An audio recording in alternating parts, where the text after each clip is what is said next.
Assalamualaikum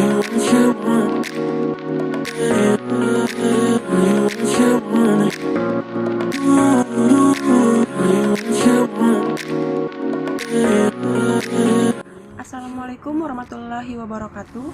Kami dari kelompok 10 akan mempresentasikan hasil makalah kami yang berjudul Tugas dan Fungsi Pemerintahan Desa.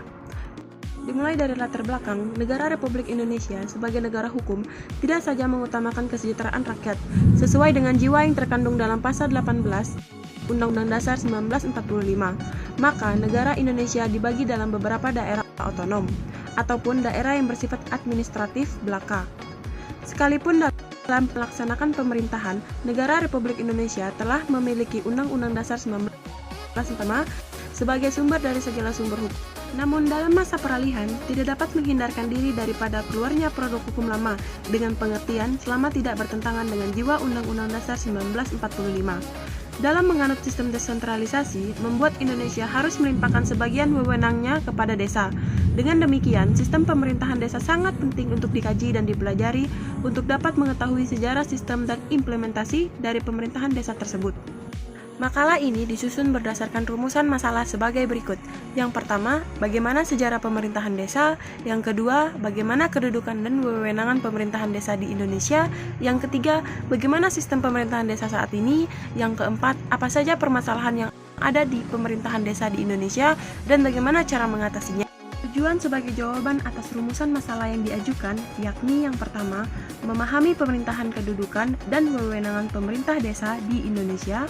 Yang kedua, mengetahui sistem pemerintahan desa saat ini. Yang ketiga, mengetahui permasalahan yang ada di pemerintahan di Indonesia dan bagaimana cara mengatasinya. Sejarah pemerintahan desa. Tidak dapat diketahui dengan pasti kapan permulaan adanya desa dan pemerintahan desa. Menurut ilmu kemasyarakatan, manusia adalah makhluk sosial, makhluk yang hidup selalu dalam hubungan dengan manusia lain.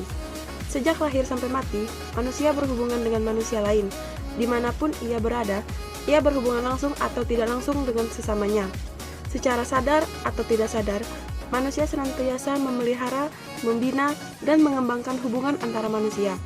Dalam rangka usaha tersebut, manusia bertempat tinggal bersama-sama di suatu tempat yang dapat memenuhi kebutuhan hidupnya. Unsur keadaan dan lingkungan mempengaruhi di mana tempat tinggal bersama diadakan. Di pantai, jauh ke pedalaman, di kaki, di lereng, dan di puncak gunung. Bahkan di atas air seperti halnya desa di atas air di Cilacap.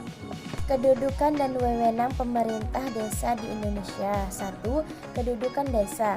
Berdasarkan pasal 5 bab 2 tentang kedudukan dan jenis desa Undang-Undang Republik Indonesia Nomor 6 Tahun 2014, desa berkedudukan di wilayah kabupaten atau kota. 2. Kewenangan desa. Berdasarkan pasal 18-22 bab tentang kewenangan desa Undang-Undang Republik Indonesia Nomor 6 Tahun 2014. Pasal 18, kewenangan desa meliputi kewenangan di bidang penyelenggaraan pemerintah desa, pelaksanaan pembangunan desa, pembinaan kemasyarakatan desa, dan pemberdayaan masyarakat desa berdasarkan prakarsa masyarakat, hak asal-usul dan adat istiadat desa. Pasal 19, kewenangan desa meliputi A. Kewenangan berdasarkan hak asal-usul, kewenangan B. Kewenangan lokal berskala desa, C. Kewenangan yang ditugaskan oleh pemerintah daerah provinsi atau pemerintah daerah kabupaten atau kota, dan D.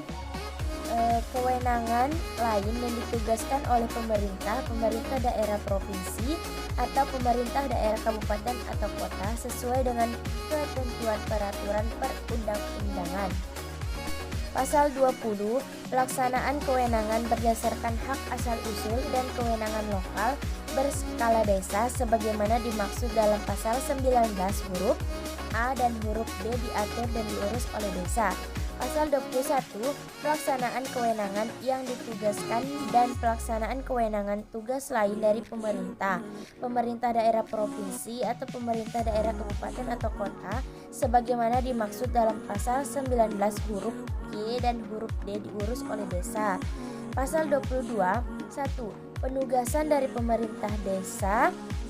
Penugasan dari pemerintah atau pemerintah daerah kepala desa meliputi penyelenggaraan pemerintahan desa, pelaksanaan pembangunan desa, pembinaan kemasyarakatan desa, dan pemberdayaan masyarakat desa. 2.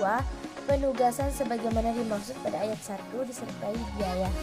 Permasalahan yang ada di pemerintahan desa di Indonesia dan bagaimana cara mengatasinya. Permasalahan yang ada di pemerintah Indonesia masih banyak masalah-masalah yang perlu dibenahi, terlebih-lebih yang menyangkut dengan pembangunan di pedesaan. Yang pertama, kemiskinan pedesaan. Kemiskinan pedesaan merupakan salah satu topik pokok yang tidak dapat dipisahkan dari masalah pembangunan pertanian pedesaan, terlebihnya di negara-negara yang sedang berkembang yang sebagian besar penduduknya tinggal di daerah pedesaan yang umumnya dalam belenggu kemiskinan dengan pertanian sebagai basis ekonominya. Dan yang kedua, kesempatan kerja. Kiranya tidak dapat dibantah lagi bahwa kesempatan kerja merupakan masalah yang penting. Pertambahan angkatan kerja yang cepat pun membawa dampak bagi pengangguran. Dalam kaitan ini, sektor pedesaan dengan sifat ekonominya yang belum terlalu komersial dan finansial dapat dihadapkan mampu mengurangi beban ledakan tersebut dengan menampung sebagian pencari kerja.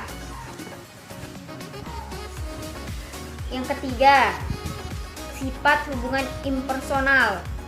Proses pembangunan dengan segala aspek kemurniannya telah membawa sifat hubungan ekonomi dan sosial yang semula bersifat informal, non-komersial menjadi formal komersial. Transaksi yang semula dilakukan secara barter menjadi bercorak finansial. Hubungan ekonomi yang demikian itu pada akhirnya memerlukan penyesuaian dalam kehidupan ekonomi sehari-hari. Pada akhirnya secara cermat mengikatkan diri pada bentuk ikatan hubungan yang semakin kompleks. Lebih pasti hak dan kewajibannya menuju ke sifat hubungan yang impersonal. Dan yang keempat, intervensi kebijakan pemerintah. Pada intinya basis bagi pelaksanaan pembangunan pedesaan meliputi dua hal. Yang pertama, sumber daya alam yang tersedia, dan yang kedua, sumber daya manusia yang akan memanfaatkan sumber daya alam tersebut. Sumber daya alam memberikan basis ekonomi yang nantinya dapat diolah dan dikembangkan sebagai sumber daya manusia, tentunya akan mempengaruhi cara dan intensitas pemanfaatannya sumber daya alam yang tersedianya tadi. Kedua, lebih pasti hak dan kewajibannya menuju ke sifat hubungan yang impersonal. Dan yang keempat, intervensi kebijakan pemerintah. Pada intinya basis bagi pelaksanaan pembangunan pedesaan meliputi dua hal. Yang pertama, sumber daya alam yang tersedia, dan yang kedua, sumber daya manusia yang akan memanfaatkan sumber daya alam tersebut. Sumber daya alam memberikan basis ekonomi yang nantinya dapat diolah dan dikembangkan sebagai sumber daya manusia, tentunya akan mempengaruhi cara dan intensitas pemanfaatannya sumber daya alam yang tersedianya tadi. Kedua sumber daya ini tentunya kondisi tidak sama antara daerah dan tidak selamanya mampu menjamin terpenuhnya kebutuhan manusia secara terus-menerus. Karena itulah kiranya perlunya dilakukan intervensi kebijakan pemerintah, baik yang ditunjukkan kepada sumber daya alamnya maupun manusia.